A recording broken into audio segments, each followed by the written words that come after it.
Good morning, everyone. Today's topic is using video conferencing effectively in online learning. The guiding scripture that I chose for today is from 1 Peter chapter 3, verse 8. To sum up, all of you be harmonious, sympathetic, brotherly, kind-hearted, and humble in spirit. It's a reminder that there's no one right way to do distance learning. We're all learning together, making mistakes and learning from them. This quote is a call to maintain connections, to treat others well, and to give grace to your students, to their families, to your colleagues, and to yourself. The guiding questions that I'd like you to keep in mind while we're talking today are, how can I use synchronous and asynchronous video meetings more effectively in my lessons? And am I using video meetings to facilitate community as well as curriculum?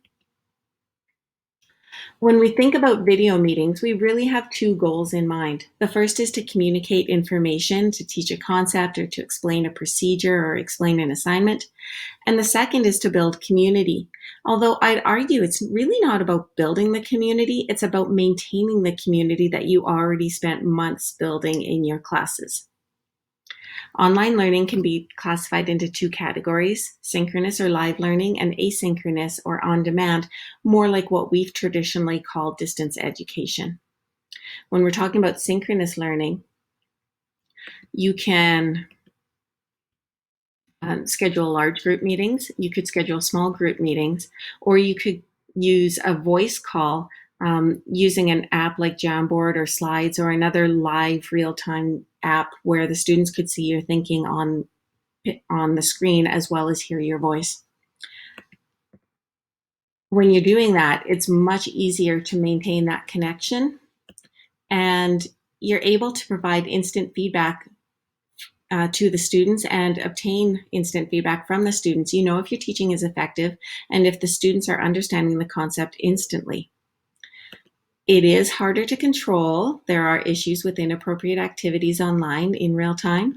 And as Colin talked about on Tuesday, not all students have the ability or the access to the technology that would be needed for a live meeting at a given time on a given day.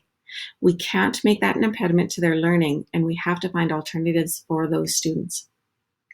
When we're talking about asynchronous teaching, you could use pre-recorded videos from Meets or Screencastify. You could use Flipgrid or Padlet to provide a prompt, and then the students respond with a video or a picture or an audio clip. You could use those things to explain a concept or a task and to provide individual feedback to a student or to receive information about their learning from your students.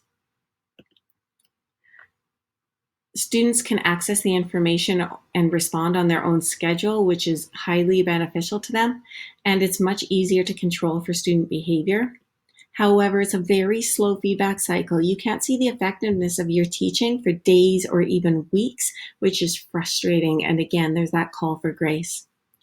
And it's much harder to maintain connection. This has to be done intentionally if you're going to do this. So we have some suggestions for you. Live Meet should be optional for students and scheduled flexibly. The suggestion is that each class have a variety of days and times available each week to come together with different topics in different time slots. You should build time into the beginning of each live meeting to review the expectations for online behavior. Those expectations can be found on the staff website under Tech Tutorials. Build time into your meetings to be intentional about maintaining connections. We'll discuss some specific ideas for that during the Q&As, and show students how to turn on the closed captionings to increase accessibility. If appropriate, it's a great idea to record live meetings and make them, or parts of them anyway, available to students who didn't participate.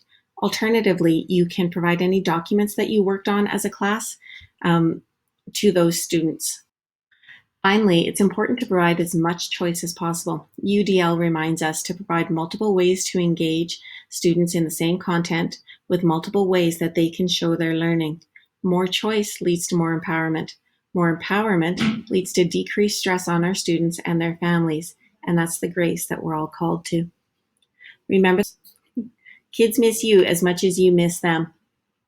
Online meetings provide us with the ability to connect with them over a distance, but they need to be well planned. This morning, we will have 2 Q&A sessions during which we will look more closely at how-tos, we'll brainstorm together, and we'll discuss specific ideas related to your curriculum. To get to the Q&A sessions, just head over to the staff support site, click on professional learning, and then click on the time that's right for you. Have a great day, everybody. I hope to see you very soon.